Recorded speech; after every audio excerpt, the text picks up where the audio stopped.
ಜ್ಞಾನದಲ್ಲಿ ದಾನ ಧರ್ಮವ ಮಾಡಿ ರಯ್ಯ, ಏನು ಇಲ್ಲದ 2 ದಿನದ ಸಂಸಾರ.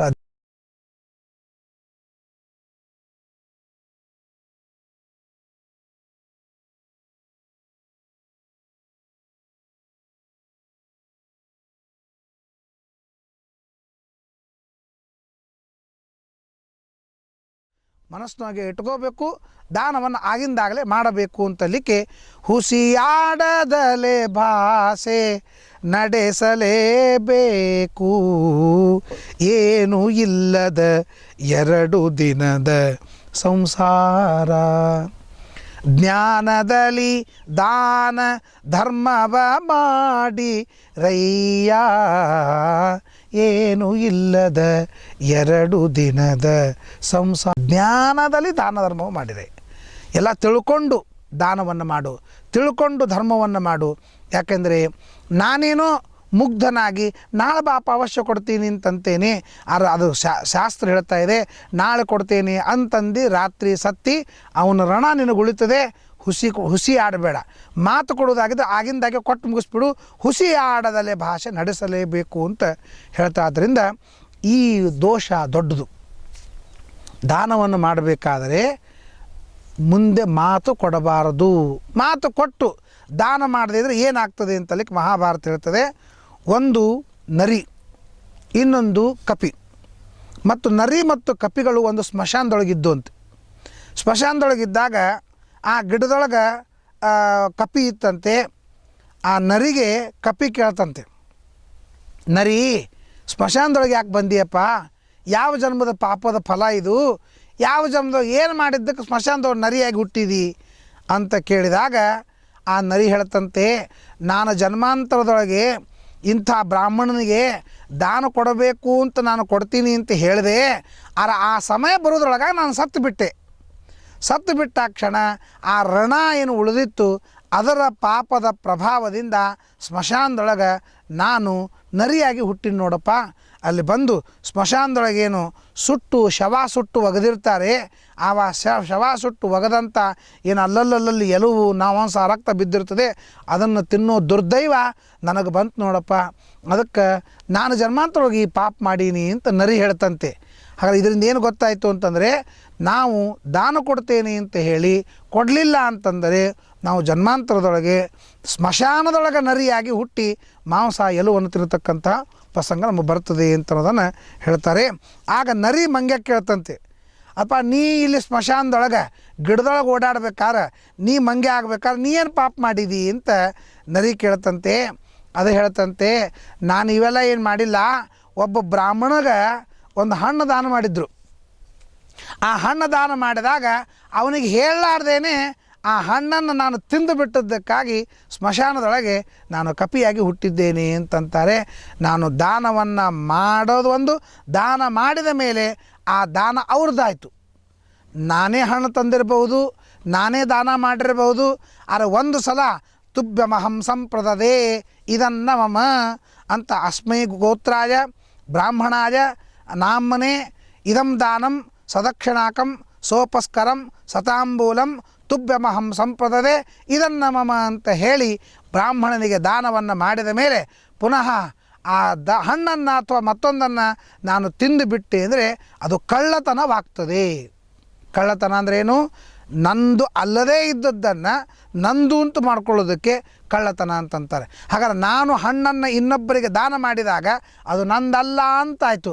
ಪುನಃ ಅದನ್ನು ನಾನು ತೆಗೆದುಕೊಂಡೆ ಅಂದರೆ ಅದು ಕಳ್ಳತನ ಅಂತಾಗ್ತದೆ.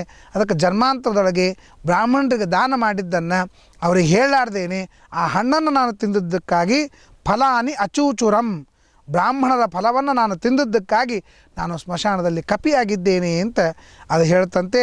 ಅದಕ್ಕಾಗಿ ದಾನವನ್ನು ಮಾಡಬೇಕಾದರೆ ದಾನವನ್ನು ತಿಳಿದುಕೊಂಡು ಮಾಡಬೇಕು. ತಿಳಿದುಕೊಳ್ಳಲಾರ್ದೇನೆ ದಾನವನ್ನು ಮಾಡಲಿಕ್ಕಿಲ್ಲ. ಯಾವ ದಾನದಿಂದ ಏನು ಫಲ ಇದೆ ಅಂತ ಅದನ್ನು ತಿಳ್ಕೊಳ್ಬೇಕು. ನಾವು ಈ ಚಿಂತನೆಯಲ್ಲಿ ತಿಳ್ಕೊಳ್ತಾ ಇದ್ದೀವಿ. ಛತ್ರಿ ದಾನ ಮಾಡಿದರೆ, ಚಪ್ಪಲಿ ದಾನ ಮಾಡಿದರೆ, ವಸ್ತುದಾನ ಮಾಡಿದರೆ, ಜಲದಾನ ಮಾಡಿದರೆ, ಭೂದಾನ ಮಾಡಿದರೆ, ಗೃಹದಾನ ಮಾಡಿದರೆ, ಅಲಂಕಾರ ಭೂಷಣಗಳ ದಾನ ಮಾಡಿದರೆ, ಯಾವ್ಯಾವ ಹಣ್ಣುಗಳನ್ನು ಯಾವ್ಯಾವ ನಕ್ಷತ್ರದಲ್ಲಿ ಏನೇನು ದಾನ ಮಾಡಿದರೆ ಯಾವ ಫಲವು ನಮಗೆ ಬರ್ತದೆ ಅಂತ ಅನ್ನೋ ವಿಚಾರವನ್ನು ನಾವು ಈ ಚಿಂತನಾ ಕಾರ್ಯಕ್ರಮದಲ್ಲಿ ಅವಶ್ಯವಾಗಿ ತಿಳಿದುಕೊಳ್ಳೋಣ. ಅಷ್ಟೇ ಅಲ್ಲದೆ ಯಾವ ದಾನವನ್ನು ಮಾಡಿದ್ದಕ್ಕೆ ಜನ್ಮಾಂತರದೊಳಗೆ ನಮಗೇನು ಆಗ್ತದೆ, ಯಾವ ಪಾಪವನ್ನು ಮಾಡಿದ್ದಕ್ಕೆ ಜನ್ಮಾಂತರದೊಳಗೆ ನಮಗೇನು ಪಾಪ ಬರ್ತದೆ, ಆ ಎಲ್ಲ ವಿಚಾರಗಳನ್ನು ನಾವು ಚಿಂತನೆಯಲ್ಲಿ ಮುಂದೆ ತಿಳಿತಾ ಬರ್ತಾ ಇದ್ದೇವೆ. ಆ ರೀತಿಯಾಗಿ ವಾನರ ಮತ್ತು ನರಿ ಇವುಗಳ ಮುಖಾಂತರವಾಗಿ ನಮಗೆ ಈ ಮಾತನ್ನು ಮಹಾಭಾರತ ತಿಳಿಸ್ತಾ ಇದೆ. ಈಗ ನಮ್ಮ ಕಡೆಯೆಲ್ಲ ಉತ್ತರ ಕರ್ನಾಟಕದ ಕಡೆ ದಾನ ಮಾಡ್ತಾರೆ. ಈ ಮರದ ಬಾಗಣ ಯಾವುದೋ ದಾನ ಮಾಡ್ತಾರೆ. ಆ ಮರದ ಬಾಗಣ ದಾನ ಮಾಡೋ ಮುಂದಾಗ ಒಂದೇ ಎಲೆ ಅಡಿಕೆ ಕೊಡ್ತಾರೆ. 10 ಮಂದಿಗೆ ದಾನ, ಒಂದೇ ಎಲೆ ಅಡಿಕೆ. ಆ ಎಲೆ ಅಡಿಕೆ ದಾನ ಮಾಡಿದ ಮೇಲೆ ಅವರು ಸೀರೆ ಧೋತ್ರ ಚೀಲೊಳಗೆ ಇಟ್ಕೊಳ್ಳೋದ್ರೊಳಗಾಗಿ ಆ ಎಲೆ ಅಡಿಕೆ ಮತ್ತೆ ತೊಗೋತಾರೆ. ಆ ಎಲೆ ಅಡಿಕೆ ತೆಗೆದುಕೊಂಡು ಆ ಸೀರೆ ಧೋತ್ರನ್ನು ಆ ಎಲೆ ಅಡಿಕೆ ಜೊತೆಗೆ ಇನ್ನೊಬ್ರಿಗೆ ಕೊಡ್ತಾರೆ. ಅವರು ತೆಗೆದುಕೊಂಡು ಮುಂದಾಗ ಮತ್ತು ಅದೇ ಎಲೆ ಅಡಿಕೆ ತೊಗೊಂಡು ಇನ್ನೊಬ್ರಿಗೆ ಕೊಡ್ತಾರೆ. ಅಂದ್ರೆ ನೋಡಿರಿ, 10 in 1, 2 in 1 ಅಲ್ಲ, 10 in 1 ಅಂದರೆ ಒಂದು 10 ಮಂದಿಗೆ ಒಂದೇ ಎಲೆ ಅಡಿಕೆ ಮೇಲೆ ಕೊಡ್ತೀವಿ. ಯಾಕೆ ರೀ? ಕಾಸ್ಟ್ಲಿ ಧೋತ್ರ ತಂದ್ರಿ, ಕಾಸ್ಟ್ಲಿ ಸೀರೆ ತಂದ್ರಿ, ಒಂದು 5 ರೂಪಾಯಿ 10 ರೂಪಾಯಿದ್ದು ಎಲೆ ಅಡಿಕೆ ತಂದು ಎಲ್ಲರಿಗೂ ಪ್ರತ್ಯೇಕವಾಗಿ ಎಲೆ ಅಡಿಕೆ ಕೊಡ್ಲಿಕ್ಕೆ ಬರೋಂಗಿಲ್ಲ, ನಮ್ಮಲ್ಲಿ ಕೊಡೋಂಗಿಲ್ಲ. ಅದನ್ನು ಇಸ್ಕೊಂಡು ಕೊಟ್ಟು ಮತ್ತೆ ಇಸ್ಕೊಳ್ತಾರೆ, ಎಂದಿಗೂ ಇಸ್ಕೊಳ್ಬಾರ್ದು. ಅದಕ್ಕೆ ಪ್ರತಿಶ್ರುತ್ಯ ಅದಾನೆ. ಅದನ್ನು ತೆಗೆದುಕೊಂಡ್ರೆ ತಪ್ಪಾಗ್ತದೆ, ಅದು ಕಳ್ಳತನ ಆಗ್ತದೆ. ಜನ್ಮಾಂತರದೊಳಗೆ ಸ್ಮಶಾನದಲ್ಲಿ ಮಂಗೆ ಆಗಿ ವಾನರರಾಗಿ ಹುಟ್ಟುತ್ತಾರೆ ಅಂತ ಅನ್ನೋದಕ್ಕಾಗಿ ಆ ಕೆಲಸವನ್ನು ಎಂದಿಗೂ ಮಾಡಬಾರದು ಅಂತ ಹೇಳ್ತಾರೆ. ಒಂದು ಸಲ ಮಾರ್ಕಂಡೇಯ ಋಷಿಗಳು ಒಂದು ಆಶ್ರಮದಲ್ಲಿ ಇದ್ದಾರೆ. ನಾರದಾದಿ ಋಷಿಗಳೆಲ್ಲ ಮಾರ್ಕಂಡೇಯ ಋಷಿಗಳ ಹತ್ರ ಬಂದಿದ್ದಾರೆ. ಆಗ ಮಾರ್ಕಂಡೇಯರು ನಾರದಾದಿಗಳಿಗೆ ಪ್ರಶ್ನೆಯನ್ನು ಮಾಡ್ತಾರೆ. ಮಂತ್ರಹೀನಂ ಅವಜ್ಞಾತಂ, ನಾವು ದಾನವನ್ನು ಮಾಡಬೇಕಾದ್ರೆ ತಗೊಳ್ರಿ ಅಂತ ಹೇಳಿಬಿಡ್ತೀವಿ. ತಪ್ಪು. ಮಂತ್ರಹೀನಂ, ನಾವು ಆ ದಾನವನ್ನು ಮಾಡಬೇಕಾದ್ರೆ ಮಂತ್ರವನ್ನು ಹೇಳಬೇಕು. ನಾವು ಯಾರಿಗೆ ದಾನ ಮಾಡ್ತಾ ಇದ್ದೇವೆ ಅವರ ಪೂಜೆ ಮಾಡಬೇಕು. ಏನನ್ನು ದಾನ ಮಾಡ್ತಾ ಇದ್ದೇವೆ ಆ ವಸ್ತುವಿನ ಪೂಜೆ ಮಾಡಬೇಕು. ಎರಡೂ ಪೂಜೆಯನ್ನು ಮಾಡಿ ಮಂತ್ರವನ್ನು ಹೇಳ್ತಾ ನಾವು ಬ್ರಾಹ್ಮಣರಿಗೆ ದಾನವನ್ನು ಮಾಡಬೇಕಂತೆ. ಅಂದರೆ ಭಿಕ್ಷುಕರು ಬಂದಾಗ ವಾಮನ ರೂಪದಿಂದ ಭಗವಂತ ಬಂದಿದ್ದಾನೆ, ಅವನಿಗೆ ನಾನು ಅನ್ನದಾನ ಮಾಡ್ತಾ ಇದ್ದೇನೆ ಅಂತ ಅನುಸಂಧಾನ ಮಾಡಬೇಕಂತೆ. ಒಬ್ಬ ಅತಿಥಿಯಾಗಿ ಬಂದಾಗ ವೈಶ್ವಾನರ ಅಂತನ್ನುವ ಭಗವಂತ ಬಂದಿದ್ದಾನೆ, ಅವನಿಗೆ ನಾನು ದಾನವನ್ನು ಮಾಡ್ತಾ ಇದ್ದೇನೆ ಅಂತ ತಿಳ್ಕೊಳ್ಬೇಕಂತೆ. ನಮ್ಮ ಮನೆಗೆ ಯಾರಾದರೂ ಗೆಸ್ಟಾಗಿ ಬಂದಾಗ ನಾವು ಹೇಳಿ ಬಂದಾಗ ಅವರಲ್ಲಿ ವೇದವ್ಯಾಸದೇವರಿದ್ದಾರೆ ಅಂತ ತಿಳಿದುಕೊಂಡು ನಾವು ದಾನವನ್ನು ಮಾಡಬೇಕಾಗ್ತದೆ.